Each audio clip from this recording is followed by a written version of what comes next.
هاوژین زیبە یەکێکە لەو کەسانەی کاتێک کە بابەتێکی بڵاو کردوتەوە ڕوبەڕۆی تانەوتە شیر بۆتەوە وەک ئەوەی خۆی دەڵێت هەرچەندە بابەتەکانی ئەو جددین و بیرکردنەوەی خۆیەتی و داکۆشیکردنە لە مافی ژنان بەڵام زۆر کات تەشهیری پێکراوە.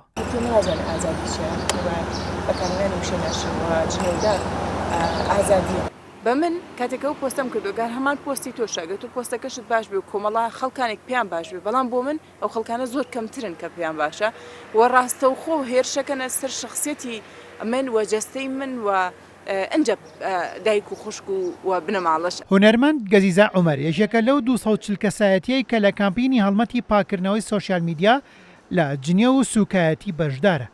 گەزیزە عومەر دەڵێت کۆمەلگا بەرەو ئاقارێکی خراپ هەنگاو دەنێت و جنێ و ناوزڕاندن جێگەی دەستخۆشی و پیاهەڵدانی گرتوێتەوە.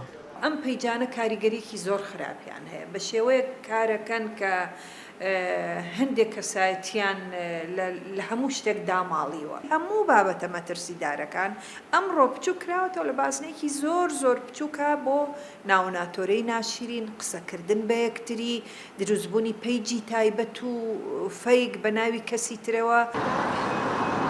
هانا شوان لەگەڵ 6 کەسی تردا واژووی ئەو 240 کەسەی گەیاندە داواکاری گشتی تا سۆشیال میدیا پاک بکەنەوە لە جنێودان و ناوزڕاندن و سوکایەتی کردن بە هەموو شتێک. هەر بابەتێک کە ببێتە هۆی دووبەرێکی نانەوە ئارامی دروستکردن جنێودان تەشهیر قەزف ئەمانە ببێت ئێمە هەوڵ ئەین کە لە ڕێگەی ئەو چاودێریکردنەوە بۆ هەندێک لە پەیج و سایتەکان کە زیاتر ئەم کارانە ئەکەنەوە پەیج و سایتی ڕەسەن نین هەوڵ ئەین ئەوانە چاودێری بکەین و وەکو بەڵگە ئاراستەی داواکاری گشتی بکەین. بەڵێنێکمان وەرگرت کە سزا بۆ ئەم کەسانە ئەبێ هەبێ ئەو پەیجانە هەوڵ ئەین کە لە ڕێگەی هەموو لایەنەکانەوە یەکدەست بین بۆ ئەوەی کە لانی کەم دان بخەین پەیجەکان و چیترە و ژەهرە نەڕێژنە سۆشیال میدیا.